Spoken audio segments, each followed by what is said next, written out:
Kit mo sọ fún yín wípé there is issue on ground. Àbí mi sọ fún yín there is mọ̀ pé easy fún mi tí n bá fẹ́ mẹ́rin tẹ́ máa bá tẹ́ ń ṣiṣẹ́ pọ̀ pẹ̀lú àwọn haters wa. Tí mo bá give order tó bá go against order mi á jẹ́ pé òun ṣiṣẹ́ pọ̀ pẹ̀lú àwọn ọ̀tá mi nìyẹn. Torí pé it takes ọ̀tá mi láti sọ fún ẹ pé order tí Lizzy tó filẹ̀ fún yín lọ go against ẹ. It means you are working with my haters. Ojú wa ò fọ́ náà, etí wa ò dẹ̀ di. Àbí? A lọ sí police station lẹ́ẹ̀kínní, a lọ sí police station lẹ́ẹ̀kejì. Mo dẹ̀ sọ pé bye. So anybody tó bá lọ ń ṣe nǹkan kan tó go against àwọn nǹkan kan tí mo ti give order means ó ti gbàbẹ̀ tẹ́lẹ̀ or òun ṣiṣẹ́ pẹ̀lú àwọn ọ̀tá mi, òun fún àwọn ọ̀tá mi lọ́wọ́ nípa mi. Ọlọ́run kò fi àsìkò yìí tú àṣírí ẹni. It's simple. It's simple. Mo ní for now mi ò ṣe fracas mọ́. Mo ní mo ti wà ní oyún. Doctor ní kí n má jà. Mo sọ fún ẹ pé for now mi ò ṣe fracas mọ́.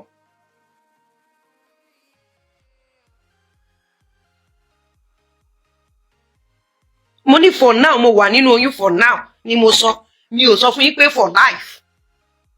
Àbí mo sọ fún yín pé for life ni. Mo ní for now. Àbí?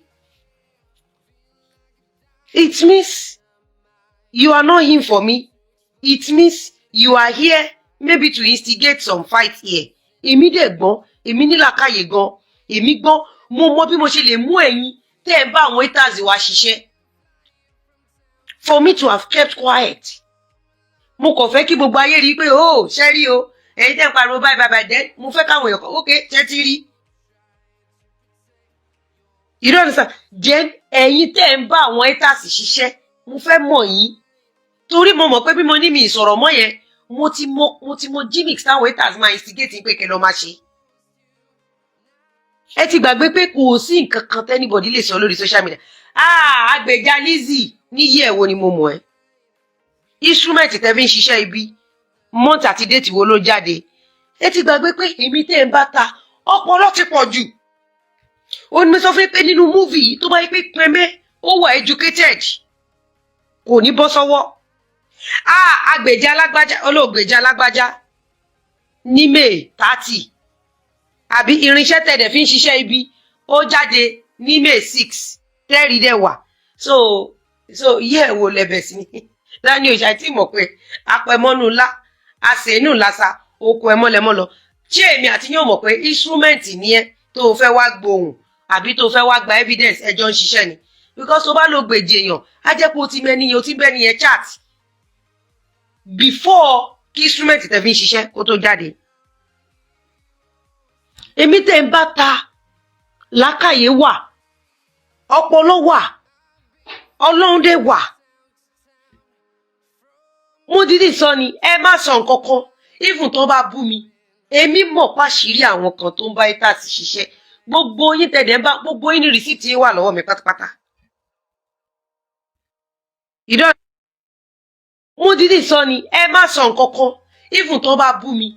Èmi mọ̀ pàṣírí àwọn kan tó ń bá haters ṣiṣẹ́. Gbogbo yín tẹ̀dẹ̀ ń bá gbogbo yín ní rìsíìtì wà lọ́wọ́ mi pátápátá. Ìsọ ni ẹ má sọ nǹkan kan even tó bá bú mi. Èmi mọ̀ pàṣírí àwọn kan tó ń bá haters ṣiṣẹ́. Gbogbo yín tẹ̀dẹ̀ ń bá gbogbo yín ní rìsíìtì wà lọ́wọ́ mi pátápátá. You don't understand? So there is when tó bá sọ pé kíní yo ẹ má ṣe báyìí mọ́, ẹ má ṣe báyìí mọ́. Èmi ni mo sọ fún pé ẹ má ṣe nǹkan báyìí mọ́. So if you now find yourself being blocked, regardless of how much I cherish you, I like or whatever, I don't care. When I give order, because this is my platform, this is my brand, this is my name, this is my life.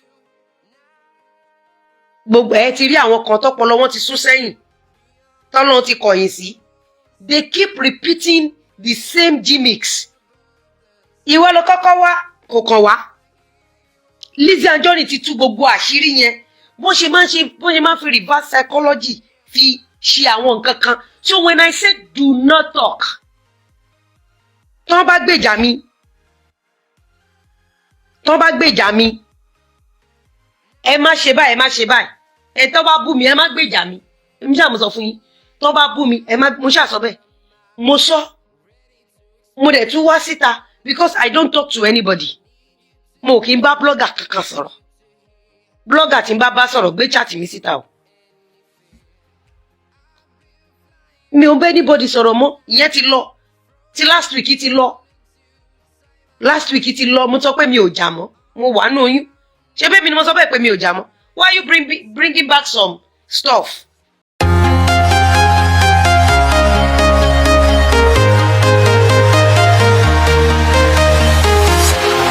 Walking alone, the streets are empty. The only thing I can see is my own silhouette.